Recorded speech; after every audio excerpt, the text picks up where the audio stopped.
ஸ்தோத்திரம் ஆண்டவரே, உம்மை துதிக்கிறோம் துதிக்கிறோம் துதிக்கிறோம். பரலோக தேவனே, உம்மை ஸ்தோத்திரிக்கிறோம் துதிக்கிறோம். எங்களுக்காக ஆண்டவரே பரலோகத்தை விட்டு இந்த பூமியிலே இறங்கி வந்து தகப்பனே உம்முடைய ஜீவனை எங்களுக்காக கொடுத்த தேவனே, இந்த நாளிலும் இந்த சிலுவையின் வெற்றி ஆராதனையை தியானிக்கிற இப்பொழுதும் கூட ஆண்டவரே, நீர் சிலுவையில் பெற்று கொடுத்த அந்த வெற்றி எங்களுக்கு சொந்தமாய் மாறட்டும். அதற்கு விரோதமாக எழும்புகிற எல்லா எதிர் வல்லமைகள் இயேசு கிறிஸ்துவின் நாமத்தில் கட்டப்படுவதாக. இயேசுவின் நாமத்தில் பிதாவே, ஆமேன். கரங்களை தட்டி கர்த்தருடைய பரிசுத்த நாமத்துக்கு ஸ்தோத்திரம் உண்டாகட்டும். ஹல்லேலூயா. இந்த நாள் ஆராதனையே சிலுவையின் வெற்றி ஆராதனையாக நாம் ஒவ்வொரு வருடமும் நினைவு கூறுகிறோம். ஹல்லேலூயா. ஆண்டவர் இந்த நாள் என்ன நாள்னு சொல்லுவாங்கன்னா, ஆண்டவர் உயிர் விட்ட நாள் அப்படின்வாங்க. இந்த கீபோர்டை கொஞ்சம் நாள் ஆண்டவர் உயிர் விட்ட நாள் அப்படின்வாங்க அவர். ஆனால் நாம் இந்த நாளை எப்படி பார்க்குறோம் அப்படின்னா, கர்த்தர் நமக்காக ஜீவனை கொடுத்து நம்மை மீட்டு கொண்ட நாளாக அந்த நாளை பார்க்கிறோம். அல்லேலூயா. சிலுவையின் வெற்றி ஆராதனை. ஒவ்வொரு வருடமும் ஒரு கதையை இதற்காக நம்ம சொல்லுவோம். ஒரு குட்டி கதை சொல்லுவோம். எப்படின்னா, ஒரு வீட்டில் ஒரு குடும்பம் இருந்துச்சான். திடீர்னு ஒரு நாள் வந்து ஒரு திருடன் என்ன செய்கிறான்னா, தொடர்ந்து அந்த வீட்டுக்கு வந்து ஏதாவது ஒன்று தூக்கிட்டு போய் அந்த குடும்பத்தை போட்டு அலக்கழிச்சிக்கிட்டு இருக்கானா. ஒரு நாள் அந்த குடும்பத்தின் தலைவன் என்ன செய்கிறாரா, அந்த திருடனோட சண்டை போடுறார். அந்த திருடனுக்கும் அந்த குடும்பத்தின் தலைவருக்கும் என்ன நடக்குது, சண்டை நடந்து, சண்டையில் அந்த குடும்பத்தின் தலைவன் என்ன ஆயிடுறாரு, மறிச்சு போயிடுறாரு. அந்த திருடனை என்ன பண்ணிட்டாரு, கொன்னுட்டார். திருடனையும் கொன்னுட்டு இவரும் செத்துட்டார். அப்புறம் இவர் மறிச்சிட்டாருன்னு சொல்லி மறுநாள் என்ன செய்கிறாங்க, இவரை அடக்கம் பண்ணுறதுக்கு ரெடி பண்ணிட்டு இருக்கும்போது இவருக்குள்ளே உயிர் இருக்குன்னு கண்டுபிடிச்சி என்ன பண்ணிட்டாங்க, ஆஸ்பத்திரி கூட்டிகிட்டு போய் அவரை காப்பாற்றிட்டாங்க. இது ஒரு கற்பனை கதை.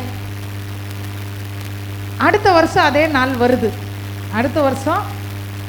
வருது. அந்த திருடன் யார் அப்படின்னா, இந்த குடும்பத்தையும் கஷ்டப்படுத்தினவன், இவங்க தாத்தா பாட்டியும் கஷ்டப்படுத்தினவன், அவங்க தாத்தா பாட்டி பரம்பரையாக அந்த ஒரு திருடன் வந்து என்ன செய்கிறான், கஷ்டப்படுத்துகிறான். இந்த சண்டையில் அப்பா என்ன செய்கிறாரு, செத்து போயிடுறாரு. அடுத்த நாள் அடக்கம் பண்ணுறதுக்குள்ள நேரத்தை இது பண்ணும்போது அப்பாவுக்கு உயிர் இருக்குன்னு கண்டுபிடிச்சி அவரை என்ன செய்கிறாங்க, ஆஸ்பத்திரியில் வைக்கிறாங்க, பொழைச்சிக்கிட்டாரு.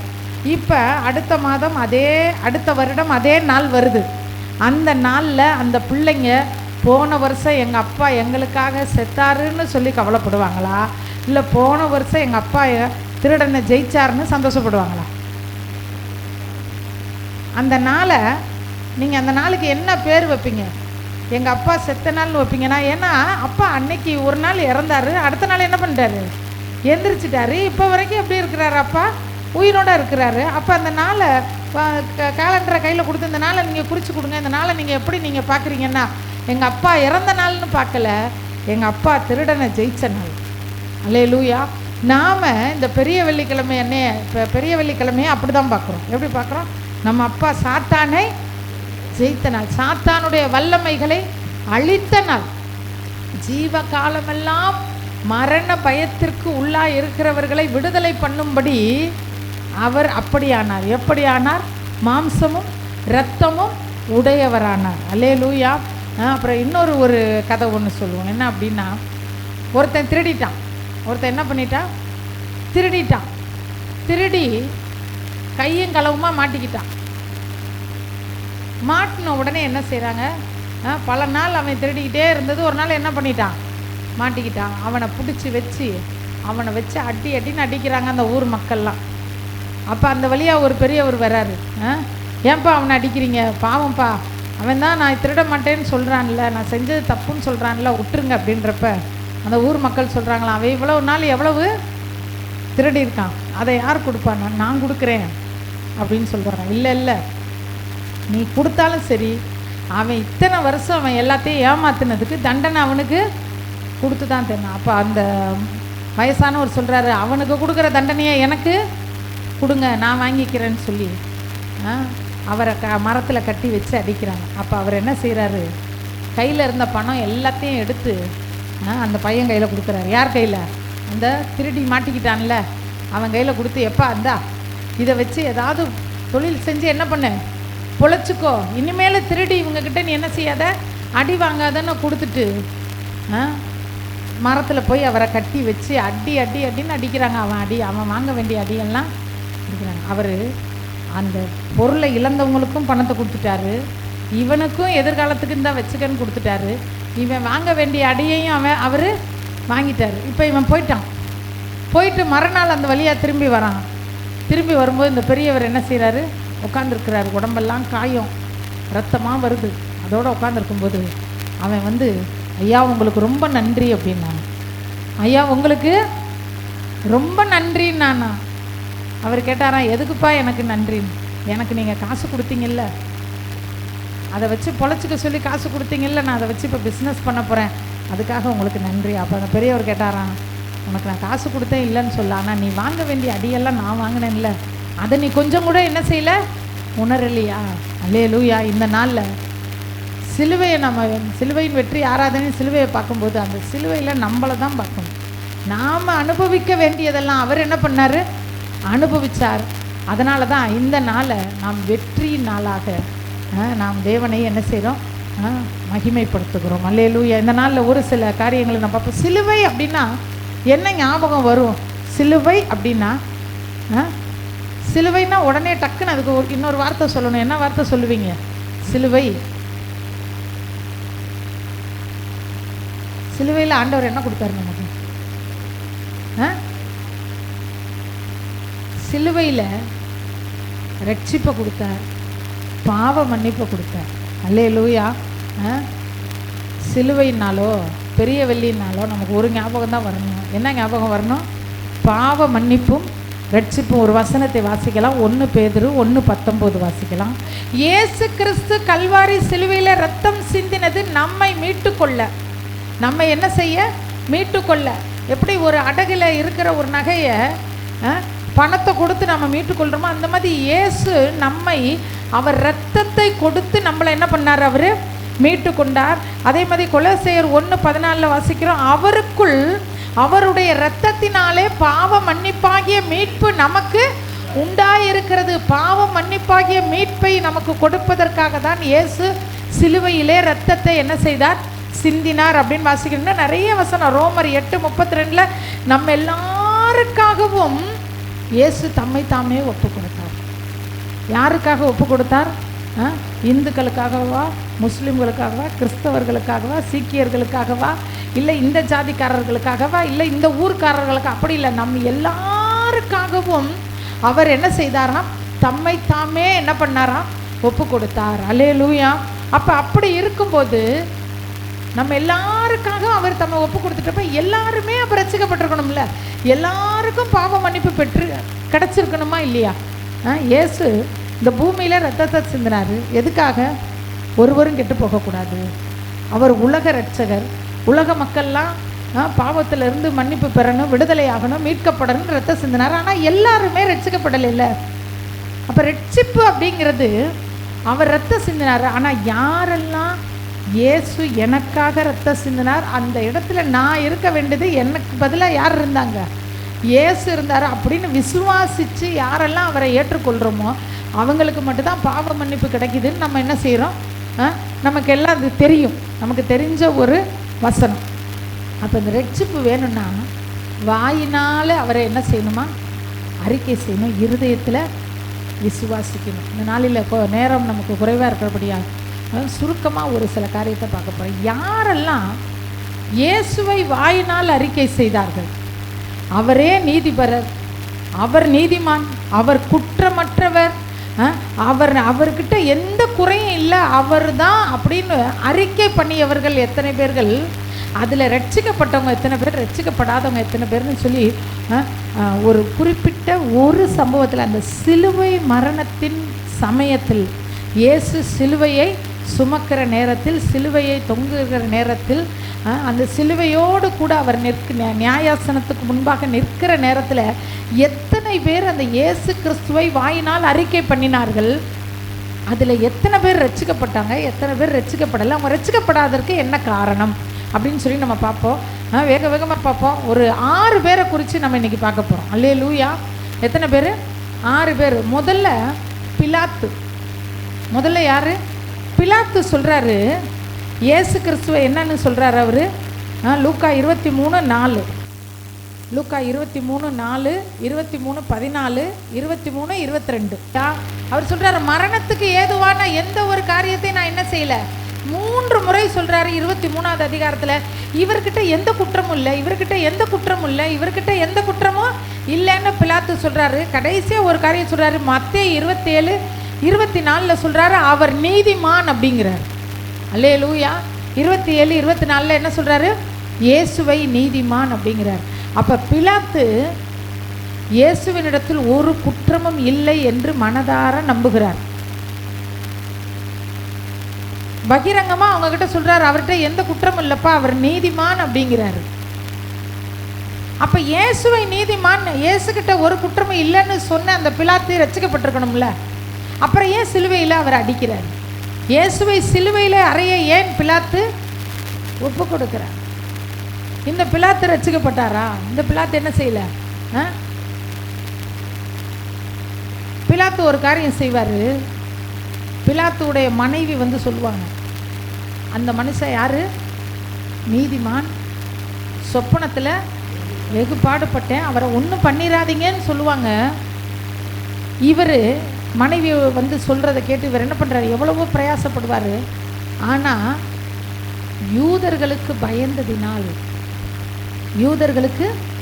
பயந்ததினால் இயேசுவை மரண ஆக்கினைக்கு ஒப்பு கொடுக்கிறார்.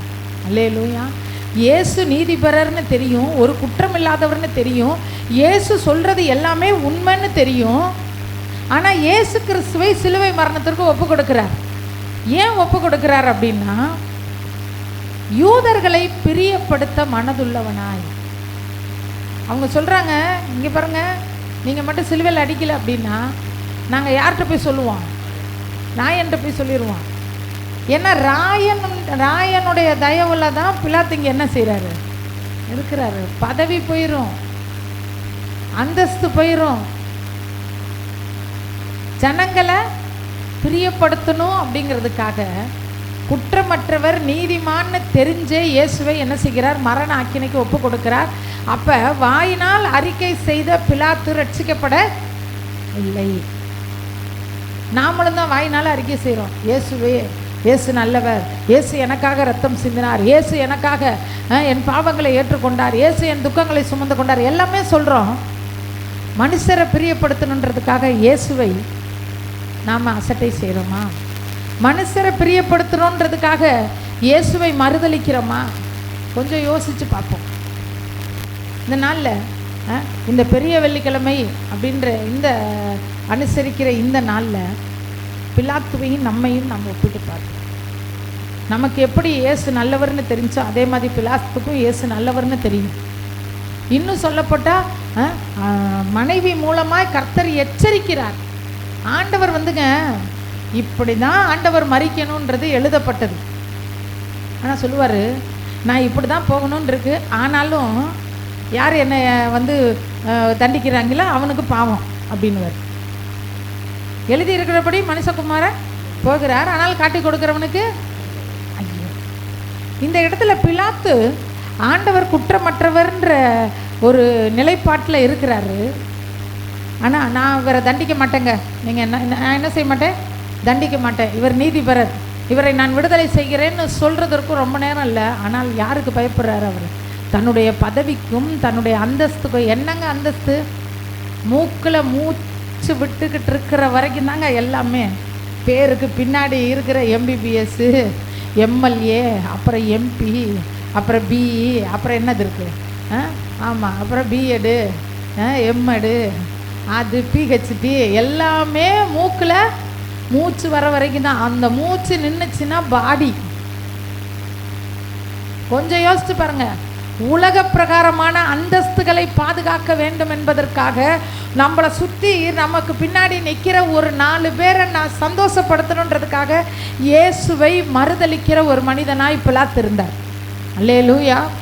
சரி, அப்படியே அடுத்து இன்னொருத்தவங்கிட்ட வருவோம். பிலாத்துவினுடைய மனைவி. பிலாத்துடைய மனைவி கத்தோலிக்க பின்னணியிலேருந்து ரட்சிக்கப்பட்டவங்க இங்கே நிறைய பேர் இருக்கிறீங்க. புனித பட்டம் தருவாங்க பார்த்தீங்களா? இல்லை, யாருக்கு தருவாங்க? அந்த ஆண்டவருடைய அந்த வழியில் நடந்து மறித்தவங்களுக்கு. நாங்கள் ஒரு தடவை இங்கே போயிருந்தோம். ஆமாம், அங்கே போட்டிருக்காங்க ஒரு மதர் தெரேசாப்புன்னு ஒரு கோயில். Mother Teresa pray for us அப்படின்னு.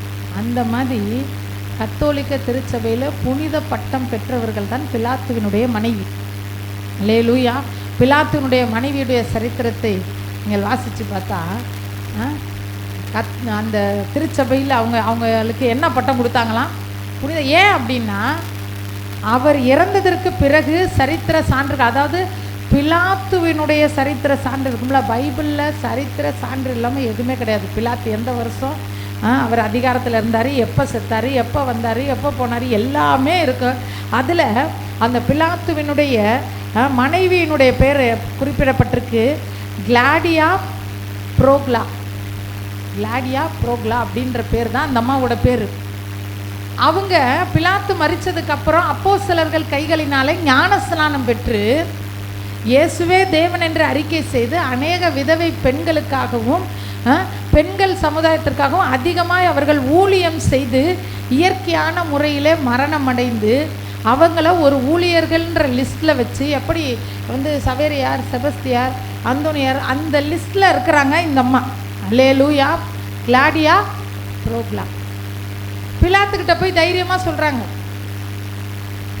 அவர் என்ன செய்கிறாரு, சொப்பனத்தில் நான் அவரை தெரிஞ்சுக்கிட்டேன், அவரை நீங்கள் தண்டிக்கக்கூடாது அப்படின்னு கணவனுக்கு நல்ல காரியங்களை சொல்லுகிற மனைவியாக இருந்தாங்க அவங்க. இதை போய் சொன்னால் கண்டிப்பாக கணவன் தண்டிப்பார். பிலாத்து எப்படிப்பட்டவர்? எப்படி எஸ்தர் ராஜாத்தி செத்தாலும் சாகிறேன்னு போய் நின்னாங்களோ அந்த மாதிரி இந்த அம்மா பிலாத்துக்கிட்ட போய் நின்றுச்சு. செத்தாலும் சாகிற அவரை தண்டிக்க கூடாது என்பதற்காக ரொம்ப பிரயாசப்பட்டாங்க. அவர்கள் ரட்சிக்கப்பட்டார்கள் என்று சரித்திரம் சொல்லுகிறது. இன்னமும் நீங்கள் அந்த புனிதர்கள் வரிசையில் நீங்கள் போய் பார்த்தீங்கன்னா இவங்க அதில் இருப்பாங்க. அவங்க அறியாமையில் புனித பட்டம் கொடுத்து வச்சுருக்குறாங்க. புனித பட்டம் வேணுன்றதுக்காக அவங்க அப்படிலாம் செய்யலாம். மதர் தெரேசா ஊழியம் தான் செஞ்சாங்க, ஏழைகளுக்கு எவ்வளோ செஞ்சாங்க. இன்றைக்கி அவங்கள சாமியாக வச்சு கும்பிட்டுக்கிட்டு இருக்கிறாங்க. அதே மாதிரி தான் இந்த அம்மாவையும் பிலாத்து மனைவியும் என்னவா வச்சு கும்பிட்டுட்டு இருக்கிறாங்க. அல்லேலூயா. நம்ம 2 பேரை பார்த்தோம். பிலாத்தை பார்த்தோம். பிலாத்துவுக்கு தெரியும் இயேசு நீதிபரர்னு. ஆனால் பிலாத்து என்ன செய்யலை?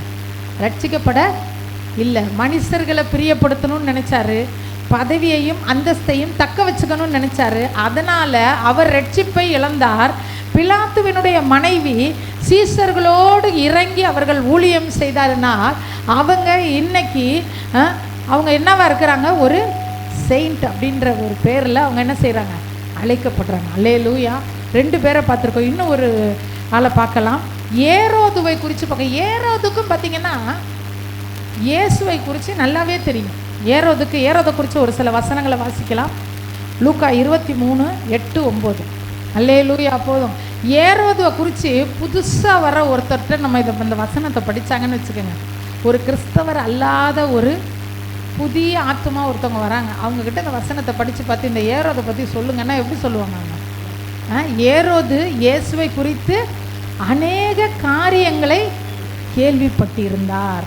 இப்போ உங்களுக்கு இயேசுவை பற்றி நிறைய விஷயத்தை நீங்கள் கேள்விப்பட்டிருக்கிறீங்க இல்லை?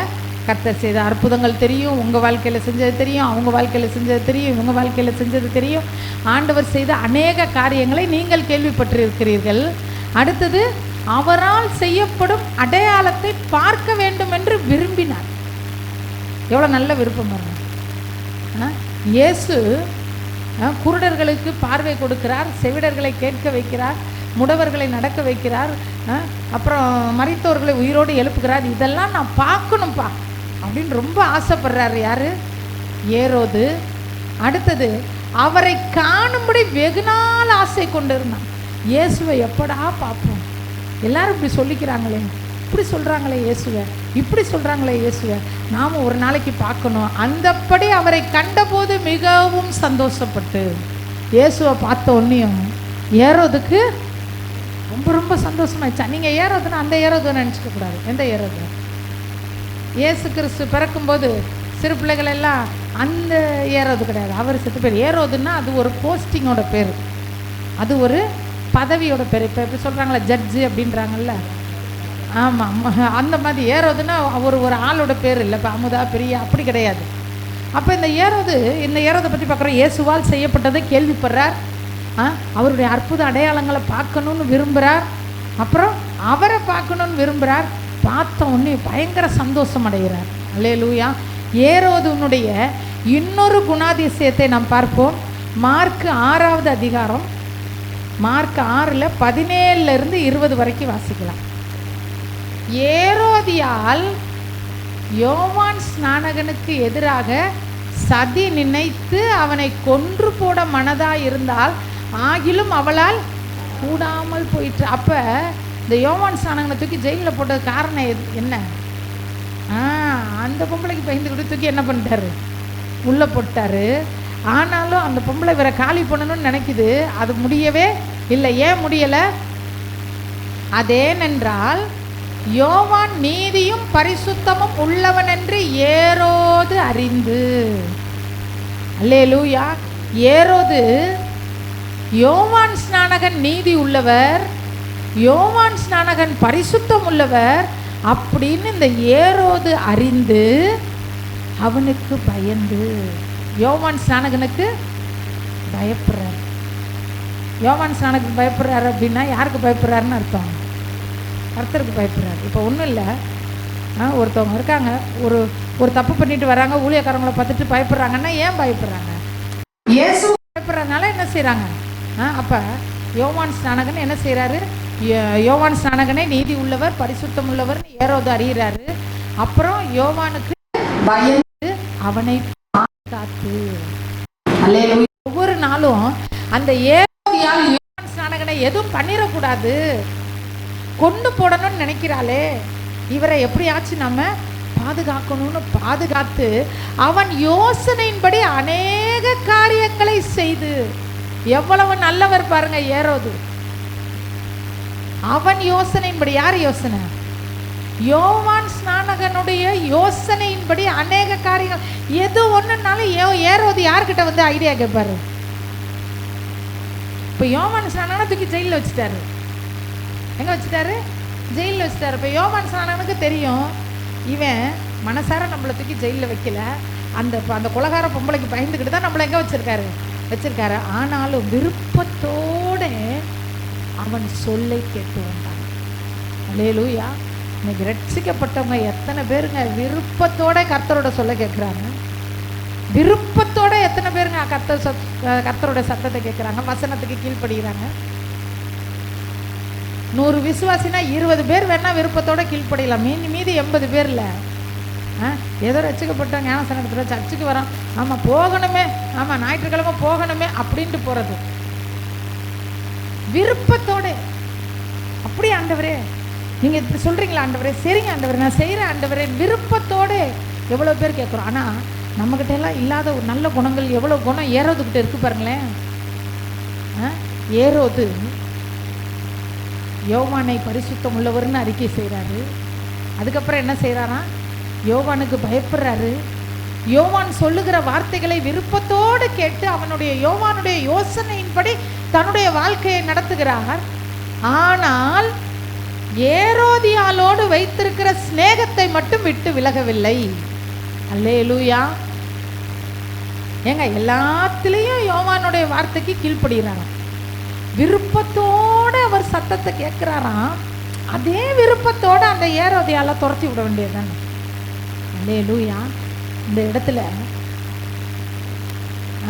பிலாத்தை குறித்து பார்த்தோம். பிலாத்து மனுஷரை பிரியப்படுத்துறதுனால ரட்சிப்பை இழந்துட்டாரு. ஆனால் அவரை நீதிபரர்னு அறிஞ்சிருந்தாரு. பிலாத்துடைய மனைவி ரட்சிக்கப்பட்டாங்க. இங்கே ஏரோதை பார்க்குறோம். ஏரோது எந்த குறையும் சொல்லவே முடியாது. இயேசுவை பார்க்கணும்னு விரும்புகிறாரு. இயேசுவை பார்த்தோன்னே சந்தோஷப்படுறாரு. அவரை குறித்து கேள்விப்படுறாரு. யோவான் ஸ்நானகனை சிநேகிக்கிறாரு. யோவான் ஸ்நானகனை பாதுகாக்கிறாரு. இவ்வளவு காரியம் செய்கிறாரு.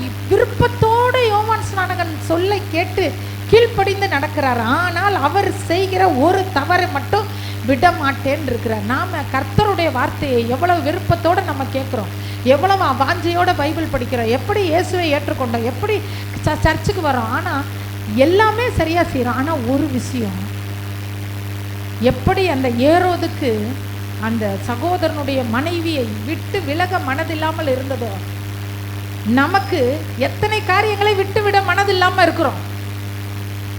சர்ச்சுக்கு தாங்க போகிறேன், ஆனால் அந்த இது ஒன்று மட்டுங்க நம்மளால் விட முடியலங்க. என்ன செய்ய முடியல?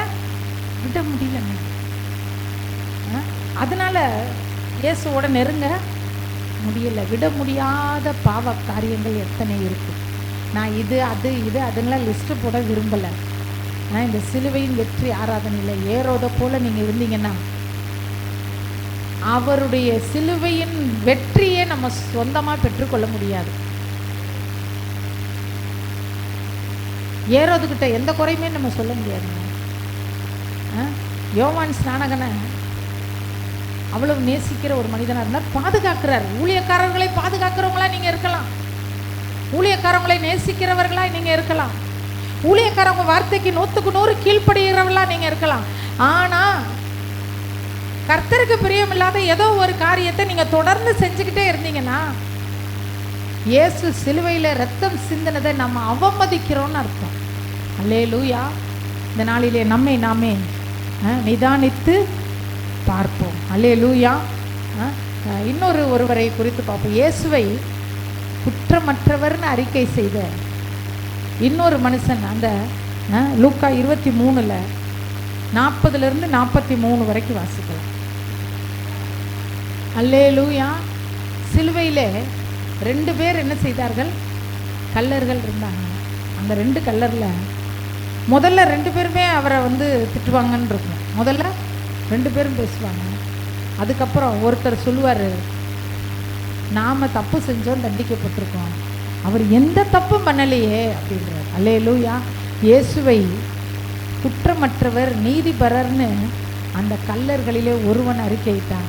அந்த கல்லன் ரட்சிக்கப்பட்டான். அல்லேலூயா. ஆண்டவர் சொல்றாரு, இன்று நீ என்னோடு கூட. அல்லேலூயா.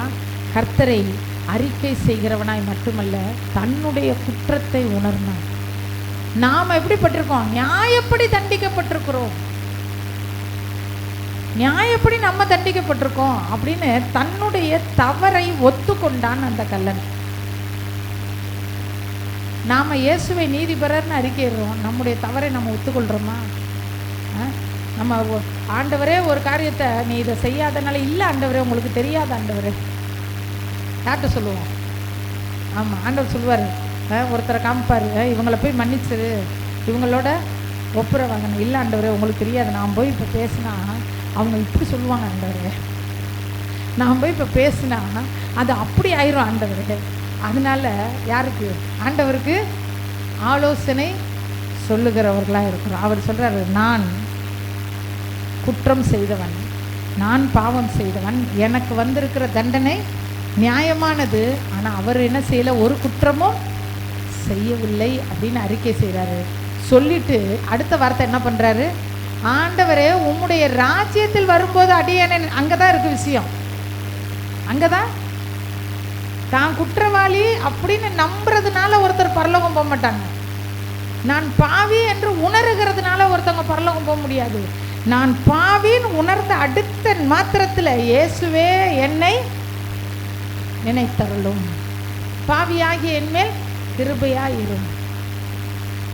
ஒருத்தர் உங்க எல்லாருக்கும் தெரியும் அவரை, மத்தேயு 27:3-4.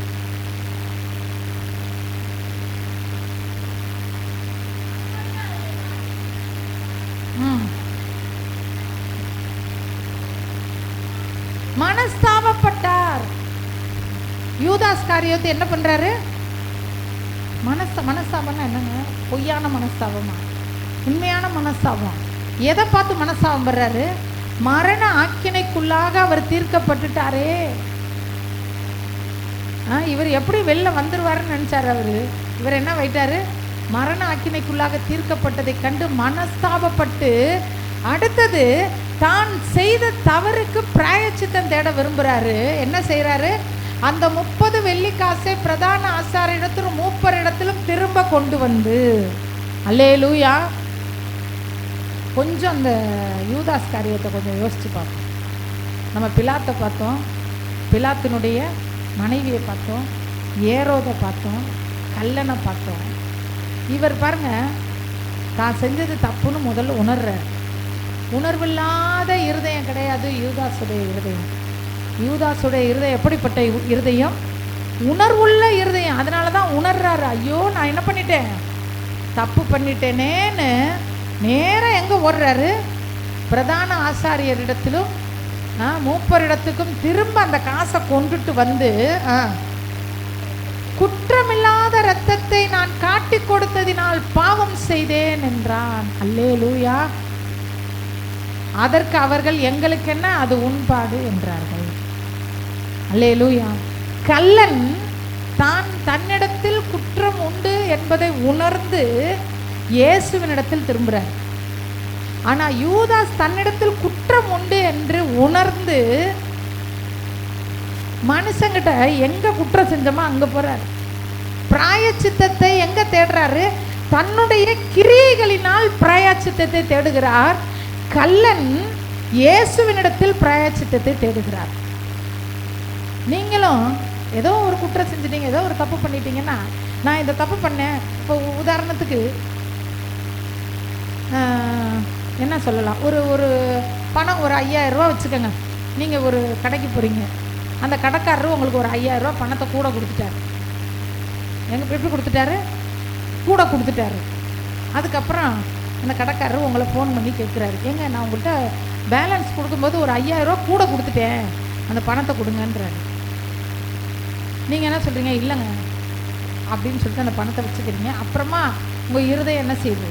குத்தப்படுது. ஆனால் திரும்ப கொண்டுட்டு போய் அவர்கிட்ட கொடுத்தோம்னா அவர் நம்மளை என்ன சொல்லுவார்? திருட்டு பிள்ளைன்னு சொல்லுவார். இந்த 5000 ரூபாய் கொண்டு போய் ஏழைகளுக்கு கொடுத்துடலாம். யாருக்கு கொடுத்துடலாம்? ஏழைகளுக்கு. அப்படி தான் இவர் போனார். யார்? யூதாஸ். குற்றமில்லாத இரத்தத்தை காட்டி கொடுத்தேனேன்னு சொல்லி, இயேசுவே குற்றமில்லாத இரத்தத்தை நான் காட்டி கொடுத்துட்டேனே, என்னை மன்னிச்சிருங்க ஆண்டவரேன்னு சொல்லியிருந்தாருன்னா அவருக்கு மன்னிப்பு கிடைத்திருக்கும். ஆனால் அவர் எங்கே போயிட்டார்? நேராக பரிகாரம் தேடுறதுக்கு. நான் தப்பு பண்ணேன், அதை நான் சரி பண்ணணும், நான் செஞ்ச தப்பை நான் சரி பண்ணணும், நான் செஞ்ச தப்போட விளைவை நான் சரி பண்ணணும்னு முயற்சி பண்ணால் நம்மளால் முடியாதுங்க.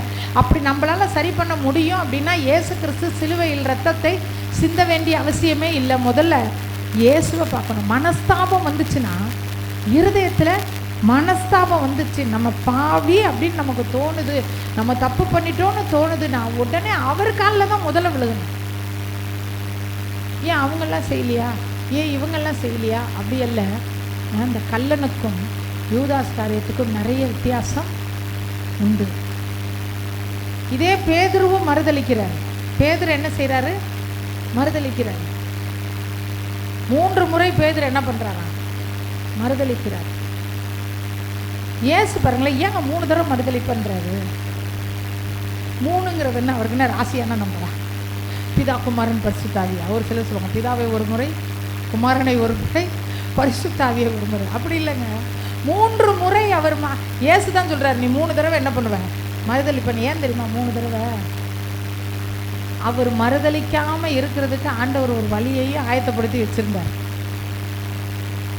பேதுரு இயேசு சொன்னார்ப்பா மறுதளிப்பன்னு, அதனால தான் அவர் மறுதளிச்சார்னு பழியை தூக்கி யார் மேலே போடுறது? இயேசுநாதர் போல. அவர் சொல்கிறாரு, எப்பா நீ மறுதளிப்ப, அப்படி மறுதளிக்காமல் நீ இருக்கணும்னா சோதனைக்கு உட்படாதபடி நீ என்ன செய்ய? அந்த கெத்செமனேல எத்தனை தடவை இயேசு போய் ஜெபிக்கிறாரு? 3 வாட்டி போய் ஜெபம் பண்ணுவார். 3 தடவையுமே சொல்லுவார், அப்பா வாங்கப்பா ஜெபம் பண்ணுங்க, விழித்திருந்து ஜெபம் பண்ணுங்க, விழித்திருந்து ஜெபம் பண்ணுங்க. அவர் மட்டும் விழித்திருந்து ஜெபிச்சிருந்தாருன்னா மறுதளிச்சிருக்க மாட்டார். அந்த பலன் கிடைச்சிருக்கும். இயேசு கல்வாரி சிலுவையை மறுதளிக்கல. இயேசு என்ன செஞ்சாரு? பிதாவே இந்த பாத்திரம் என்னை விட்டு, ஏங்க அதுக்காக தான் வந்திருக்கிறாரு. வந்தது எதுக்காக வந்தாரு? சிலுவை மரணத்துக்காக தான், சிலுவையை சுமக்கிறக்காக தான் வந்தாரு. ஆனாலும் நீங்கும்படி செய்யும். ஆனால் ஏன்னா அந்த சிலுவையின் வேதனை என்னன்றதை அவர் கெத்செமனேல பார்த்துட்டார்.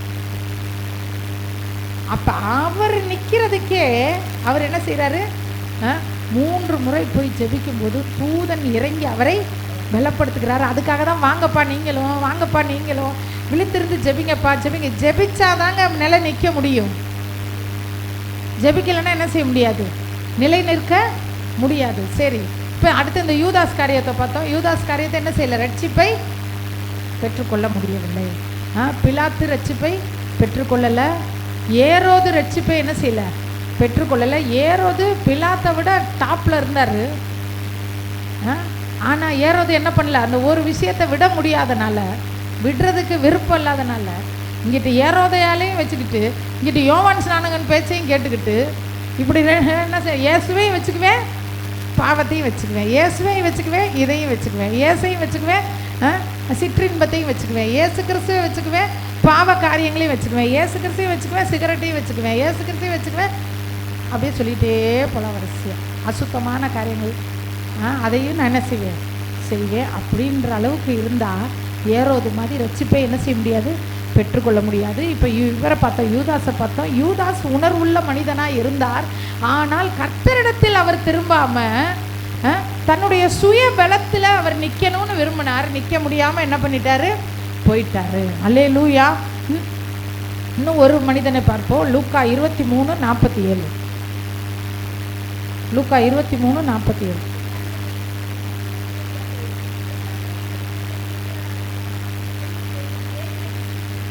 அல்லேலூயா. 100க்கு அதிபதி சம்பவித்ததெல்லாம் பார்க்குறாரு. பார்த்துட்டு சொல்கிறாரு, மெய்யாகவே இந்த மனுஷன் அதோடு நிப்பாட்டி இருந்தா 100க்கு அதிபதியை பற்றி இப்போ நம்ம பேசியிருக்க மாட்டோம் அப்படின்னு சொல்லி தேவனை மகிமைப்படுத்தினார். அல்லேலூயா. 100க்கு அதிபதி யாரை மகிமைப்படுத்தினார்? தேவனை என்ன சொல்லி மகிமைப்படுத்தியிருப்பார்? தேவாதி தேவனே, உம்முடைய குமாரனை எங்களுக்காக அனுப்பினீரே, கண்ணால் பார்த்தனே இந்த நீதிபரனாகிய ஆமாம் இந்த தேவகுமாரன் எங்களுக்காக என்ன செய்தார்? ரத்த சிந்தினாரே அப்படின்னு சொல்லி ஜீவனுள்ள தேவனை மகிமைப்படுத்தினதுனால் 100க்கு அதிபதி கர்த்தரோட பிள்ளையாமனார். இதில் எத்தனை பேர் ஏற்றுக்கொள்ளப்பட்டார்கள்? எத்தனை பேர் என்ன செய்யப்பட்டார்கள்? கைவிடப்பட்டார்கள் அப்படின்னு பார்த்தா 3 பேர். நம்ம 6 பேரை பார்த்தோம். 6 பேரில் 3 பேர் ஆண்டவருக்கு உகந்தவர்களாக மாறினாங்க. 3 பேர் என்ன செய்யலை? ஆண்டவருக்கு அந்த ரெட்ஷிப்புக்கு தூரமாக போயிட்டாங்க. இந்த பிலாத்தும் அப்படி தான் பண்ணுறாரு. பிலாத்தும் பார்த்தீங்கன்னா போராடுறாரு. அவங்கள்ட்ட என்ன செய்கிறாரு? போராடுறாரு. அவர் நீதிமான், அவரை விட்டுருங்க, அவர்கிட்ட ஒரு குற்றமும் இல்லை, ஒன்றும் இல்லை, மரணத்துக்கு ஏதுவாக அவர்கிட்ட ஒன்றும் இல்லைன்னு சொல்லும்போது யோசிக்கிறாரு. மனைவி வந்து சொல்கிறாங்க, சொப்பனம் கண்டனி. ஏங்க சொப்பனத்தை எதுக்குங்க ஆண்டவர் கொடுக்கணும்? கொஞ்சம் யோசிச்சு பாருங்க. அனுப்புனதே எதுக்காக? இயேசு அனுப்புனார், பிதாவாகிய தேவன். இயேசு எதுக்காக அந்த பூமியில் பிறந்தார்? இதெல்லாம் நம்ம பாம் சண்டே அன்னைக்கு பார்த்தோம் இல்லை? குருத்தோலை ஞாயிறு அன்னைக்கு பார்த்தோம். அந்த பவனியே அவர் டிசைன் பண்ண பவனி. அவர் தான் என்ன செய்கிறாரு? டிசைன் பண்ணுறாரு. ஏன்னா சிலுவைக்கும் அந்த பவனிக்கும் ரொம்ப நெருங்கின தொடர்புன்னு அந்த தொடர்புகளையெல்லாம் நம்ம ஒப்பிட்டு பார்த்தோம். அப்படி பிலாத்துக்கிட்ட போகணும், நிற்கணும். பிலாத்துக்கிட்ட போய் பிலாத்து தண்டிக்கக்கூடாது. அங்கேருந்து எங்கே போகணும்? ஆமாம், இது யார்கிட்ட ஒப்பு கொடுக்கப்படணும்? ரோமர்கள் கையில் ஒப்பு கொடுக்கப்படணும். இவ்வளவும் ஆண்டவர் தான் டிசைன் பண்ணி வச்சுட்டு அப்புறம் ஏங்க சொப்பனம்? அவர் நீதிமான், அவரை ஒன்றும் செய்யாதன்ற சொப்பனம் எதுக்கு அப்படின்னா, ஆண்டவர் எல்லாருக்குமே வாய்ப்பு கொடுப்பார். வாய்ப்பு கொடுக்காம கர்த்தர் ஒருவரையும் புறம்பே தள்ளவே மாட்டார். வாய்ப்பு கொடுப்பார். மனைவி வந்து சொல்லுது, நான் சொப்பனம் கண்டேன், அவர் நீதிமான், அவரை விட்டுருங்க, அவரை தொடாதீங்க அப்படின்னு. ஆனால் இவன் என்ன தெரியுமா செய்கிறான்? இயேசுதான் நீதிபரர், அவரை நான் மரண ஆக்கினைக்குள்ளாக தீர்ப்பது இல்லை அப்படின்னு சொல்லாமல், அவர் அப்படி சொல்லியிருந்தார்னா பிலாத்து தப்பிச்சிருப்பார். இயேசு என்ன செய்யப்பட்டிருப்பார்? மரண ஆக்கினைக்குள்ளாக தீர்க்கப்பட்டிருப்பார். ஆனால் அவர் என்ன செய்யலை? அப்படி சொல்லாமல் போய் குற்றமில்லாத ரத்தத்தை நான் என்ன செய்ய மாட்டேன், அந்த இரத்த பழிக்கு நான் என்னவாக மாட்டேன் அப்படின்னு போய் கையை கழுவுறாரு. அப்படின்னா என்ன தெரியுங்களா? அவருக்கு தெரியுது இவர் குற்றமில்லாதவர்னு தெரியுது. இங்கிட்டு மனைவியும் எச்சரிச்சிட்டாங்க சொப்பனத்தை பார்த்து. மீறி நான் இயேசுவை தண்டிச்சா எனக்கு என்ன வரும்? தண்டனை வரும், தண்டனை வரும்னு பயந்துக்கிட்டு கையை போய் கழுவிட்டாரு. ஐயோ, இந்த ரத்த பழிக்கு எனக்கு சம்பந்தம் இல்லைப்பா, நான் குற்றமற்றவன்னு கை கழுவிட்டாரு. தண்டனையிலிருந்து தப்பிக்கணுன்றது விஷயம் இல்லை, நித்திய ஜீவன் வேணுங்கிறது தான் விஷயம். அல்லேலூயா. இவர் கையை கழுவுனாரு, தண்டனையிலேருந்து தப்பிச்சுக்கிட்டார். ஒருவேளை இவரோட சந்ததி அந்த பாவத்திலேருந்து தப்பிச்சிருந்துருக்கும். ஆனால் இவர் ஆத்மா பரலோகம் போயிருக்குமா? ஏன் தெரியுமா? அந்த மனைவி ஒரு ஆள், அது நிமித்த ஆண்டவர் ஒரு வாய்ப்பு கொடுக்குறாரு. நம்மள அநேகர் இயேசுவை பின்பற்றுறதுக்கு, இயேசுவுக்கு பிரியமாக நடக்கிறதுக்கு, பாவம் செய்யாமல் இருக்கிறதுக்கு காரணம் என்ன தெரியுமா? தண்டனை வந்துடும். ஐயோ, இப்படி செஞ்சால் கர்த்தர் தண்டிச்சிருவார், அப்படி செஞ்சால் நம்ம தண்டிச்சிருவார். தண்டனை வரும்னு நினைக்காதீங்க. நித்திய ஜீவனை இழந்துருவோம், பரலோக ராஜ்யத்தை இழந்துருவோம். பரலோக ராஜ்யம் வேணும். பிலாத்து பரலோக ராஜ்யம் வேணும்னு நினைக்கல, இவர் நீதிமான்னு நினைச்சாரு. இவர் மேசியா என்னை கொண்டு போய் பரலோகம் சேர்க்கணும் அப்படிதான் நினைக்கல. அப்பனா தண்டனை எனக்கு வந்துடக்கூடாது, தண்டனை வரக்கூடாதுன்றதுக்காக இயேசுவை பின்பற்றக்கூடாதுங்க. நித்திய ஜீவன் வேணுங்கிறதுக்காக தான் இயேசுவை பின்பற்றோம். அல்லேலூயா, அல்லேலூயா. 6 பேரை நம்ம பார்த்தோம். பிலாத்து, ஆமாம், பிலாத்து நித்திய ஜீவனை பெற்றுக்கொள்ளலை. அதாவது கல்வாரி சிலுவையே பிலாத்து பார்க்குறாரு, இயேசுடைய ரத்தத்தை பார்க்குறாரு, இயேசு நீதிமான்னு அறிகிறாரு, இயேசுவை அறிக்கை செய்கிறாரு. ஆனால் பிலாத்து அந்த நித்திய ஜீவனை பெற்றுக்கொள்ளாமல் போனதற்கு காரணம் மனுஷரை பிரியப்படுத்தணும்னு நினச்சாரு, தன்னோட பொசிஷனை தக்க வச்சுக்கணும்னு நினச்சாரு. தண்டனையிலேருந்து தப்பிச்சா போதுன்னு நினச்சி அதுக்குரிய வழியை தான் தேடினாரோ ஒழிய பரலோகத்தை அவர் என்ன செய்யலை, யோசிக்கலை. பிலாத்துனுடைய மனைவி ஆண்டவருடைய பிள்ளையாய் ஞானஸ்நானம் பெற்று, அப்போஸ்தலர்கள் காலத்தில் ஞானஸ்நானத்தை பெற்று ஆண்டவருடைய ஊழியத்தை செய்து அவங்க என்ன செஞ்சாங்களாம், இன்று வரைக்கும் ஒரு ஊழியக்காரியாக அறியப்படுறாங்க. ஆனால் பாருங்களேன், அவங்கள பற்றின காரியங்களே வெளியே வரல. மற்றவங்கள பற்றிலாம் தெரியுது, கத்தோலிக்க இதில் நிறைய பேரெல்லாம் செயின்ட்டை பற்றிலாம் தெரியுது, ஆனால் இவங்களை பற்றி என்ன செய்யலை, தெரியல. அப்போ இவங்க நித்திய ஜீவனை பெற்றுக்கொள்கிறாங்க. அதாவது எந்த சூழ்நிலையிலையும் தன் கணவருக்கு ஆண்டவரை பற்றி என்ன செய்கிறாங்க, நல்ல வழிகளை சொல்கிறாங்க. வீட்டுக்குள்ளே நாம் எதை பற்றி பேசுகிறோம், கணவன்கிட்ட பேசும்போது, பிள்ளைங்கள்கிட்ட பேசும்போது ஜீவனுக்கு அடுத்த காரியங்களை பேசுகிறோமா, தேவையில்லாத விஷயங்களை பேசுகிறோமா, அதை நாம் என்ன செய்வோம், யோசித்து பார்ப்போம். பிலாத்தோட மனைவி, அடுத்து ஏரோது தான் எனக்கு ரொம்ப மனசு கஷ்டமாக இருக்கும். ஏன்னா இப்படி எல்லாமே ஏரோதுக்கு தெரிஞ்சிருந்தோம், அவ்வளவு நெருக்கமாக யோவான் ஸ்நானகனோட இருந்தோம், இயேசுவை பார்த்த உடனே சந்தோஷப்படுறவராக இருந்தோம். அந்த விட முடியாத ஒரு பாவத்தினால அவர் எதை செய்தார், என்ன இழந்தார், ரட்சிப்பை இழந்தார். ஆனால் அந்த கள்ளன் தன்னை குற்றவாளி என்று உணர்ந்தார். இயேசுவினிடத்தில் திரும்பி, இயேசுவே என்னை ரட்சின்னு கேட்டார். யூதாஸ் தன்னை குற்றவாளின்னு உணர்ந்தார். உணர்ந்து தன்னுடைய சொந்த பிரயாசத்தில் பாவ நிவர்த்தி செய்யணும்னு விரும்பினார். இப்போ இந்த 30 காசுக்காக தானே நான் கட்டி கொடுத்தேன், இந்த 30 காசை கொண்டு போய் நான் கொடுத்துட்றேன். மாம்சத்தில் என்ன பண்ணுறாரு, பிரயாசப்படுறாரு. இயேசுவினிடத்தில் அவர் திரும்பலை. 100க்கு அதிபதியை பார்த்தோம். 100க்கு அதிபதி மெய்யாகவே இந்த மனுஷன் நீதிமான் அப்படின்னு சொன்னார். அதோடு நிற்காம தேவனை மகிமைப்படுத்தினார். அல்லேலூயா. இந்த 6 பேரில் இழந்து போன 3 பேருடைய காரியங்களை கொஞ்சம் யோசிங்க. அது உங்ககிட்ட இருக்கான்னு பாருங்கள். ஏரோதை போல இயேசுவை ரொம்ப ரொம்ப எனக்கு பிடிக்கும்னு நீங்கள் சொல்லியும் விட முடியாத பாவ காரியங்கள், இச்சைகள், தேவனுக்கு பிரியமில்லாத காரியங்கள் இருந்தால் நித்திய ஜீவனை இழந்து போவோம்.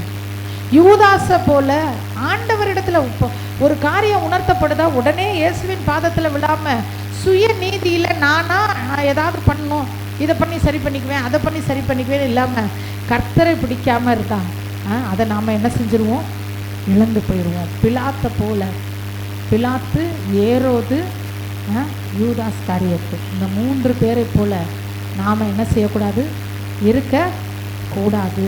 அவங்க 3 பேருமே வாயினால் அறிக்கை செய்தார்கள். அல்லேலூயா. ஒரு வசனத்தை வாசித்து ஜெபிச்சு நிறைவு செய்வோம். ரோமர் 10வது அதிகாரம் 9-10.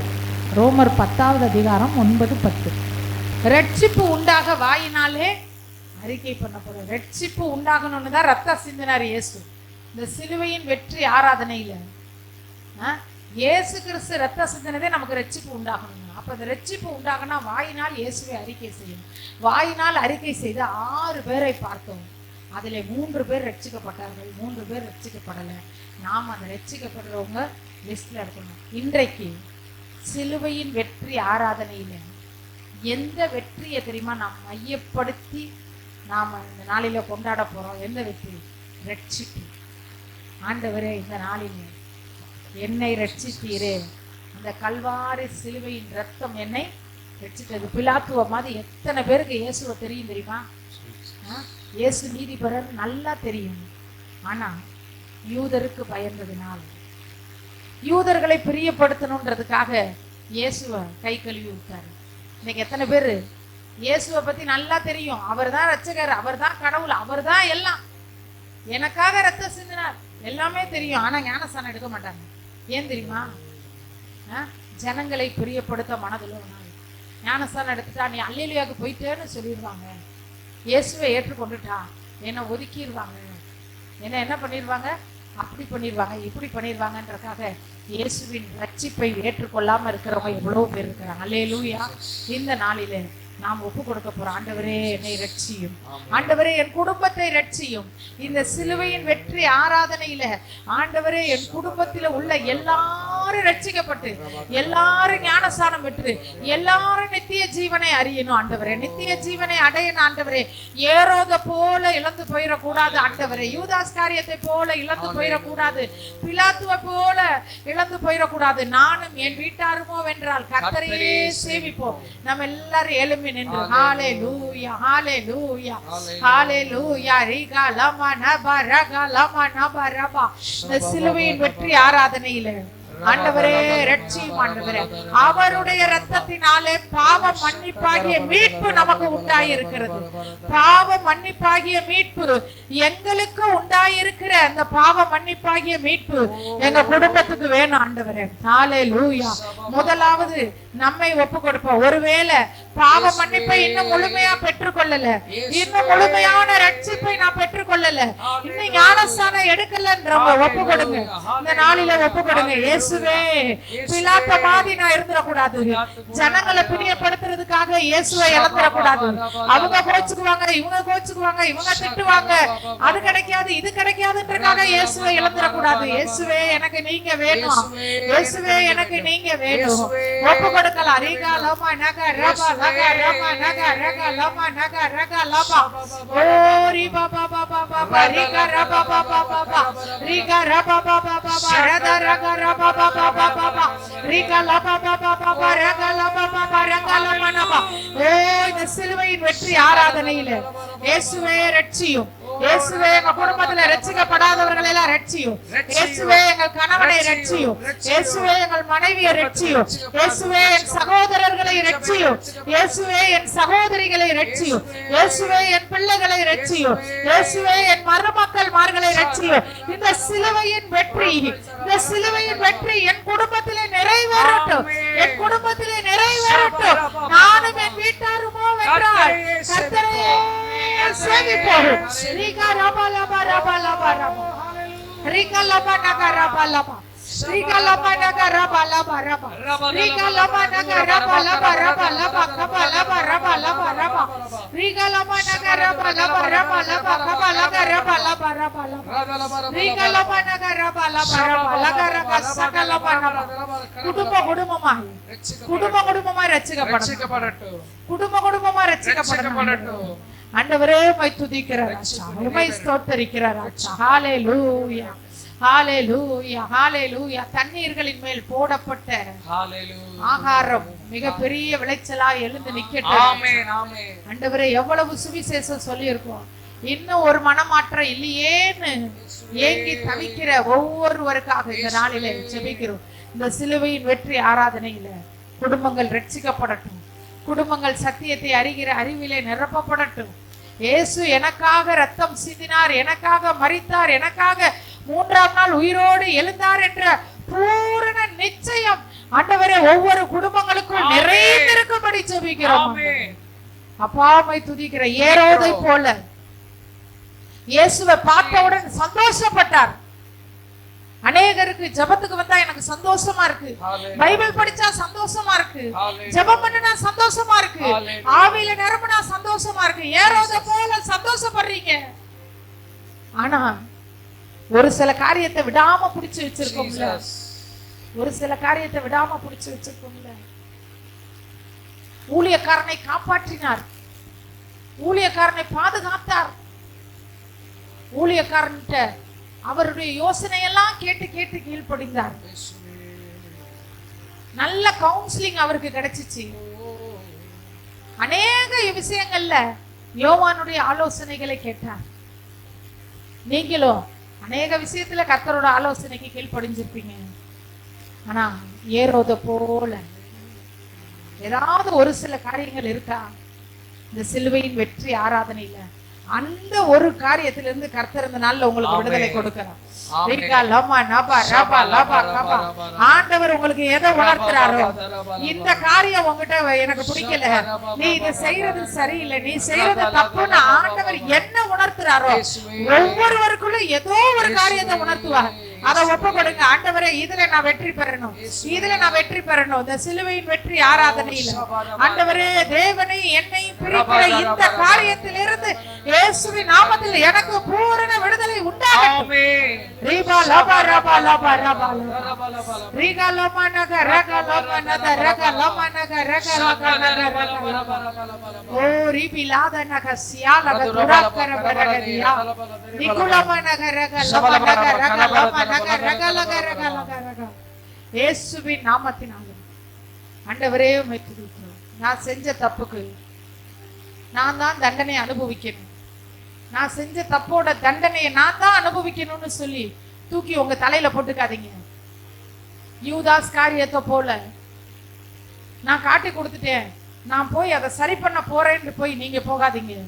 இயேசுவின் இடத்துல வந்து ஆண்டவரே என்னை மன்னியும், இயேசுவே என்னை மன்னியும், இயேசுவே என்னை மன்னியும். நிறைய பேரு நான் செஞ்ச தப்புனாலதான் நான் தண்டிக்கப்படுறேன், நான் பாவம் செஞ்சேன் அதனாலதான் எனக்கு இந்த தண்டனைன்னு சொல்லி உங்க தவறுக்குள்ள தண்டனையை நீங்களே வாங்கி வாங்கி வச்சுக்கிறீங்க. இந்த நாளில தூக்கி கீழே போடுங்க. இயேசு சுமந்து கொண்டார், நான் சுமக்க வேண்டிய அவசியம் இல்ல. என்னுடைய பாவத்தை, என்னுடைய சாபத்தை, என் பாவத்திற்கான தண்டனையை, என் மீறுதலுக்கான எல்லா ஆக்கினையை அவர் சுமந்துட்டார். நான் சுமக்க மாட்டேன் இயேசுவின் நாமத்தினாலே. இயேசுவே என்னை மன்னியும் என்று. ஹalleluya. ரீகா லமன தரகா லமன கரகா லமன கரகா லபா ரகா லபா ரீபா லபா ரபா லபா கபா லபா ரபா. கிறிஸ்துவுக்குள் வாழும் எனக்கு எப்போதும் வெற்றி உண்டு. ஹalleluya, ஹalleluya, ஹalleluya. எல்லாரும் சொல்லலாமா? கிறிஸ்துவுக்குள் வாழும் எனக்கு, கிறிஸ்துவுக்குள் வாழும் எனக்கு எப்போதும் வெற்றி உண்டு, எப்பொழுதும் வெற்றி உண்டு. கிறிஸ்துவுக்குள் வாழும் எனக்கு, கிறிஸ்துவுக்குள் வாழும் எனக்கு எப்போதும் வெற்றி உண்டு, எப்பொழுதும் வெற்றி உண்டு. இயேசு கிறிஸ்துவின் இரத்தத்தினால், இயேசு கிறிஸ்துவின் இரத்தத்தினால், இயேசு கிறிஸ்துவின் இரத்தத்தினால், இயேசு கிறிஸ்துவின் இரத்தத்தினால் மீட்பை பெற்றுக்கொண்டு, மீட்பை பெற்றுக்கொண்டு, இயேசு கிறிஸ்துவின் இரத்தத்தினால் பாவ மன்னிப்பை பெற்றுக்கொண்டு, இயேசு கிறிஸ்துவின் இரத்தத்தினால் ஆமென் புது ஜீவனை பெற்றுக்கொண்டு. ஹalleluya, ஹalleluya. கிறிஸ்துவுக்குள் வாழும் எனக்கு எப்போதும் வெற்றி உண்டு, கிறிஸ்துவுக்குள் வாழும் எனக்கு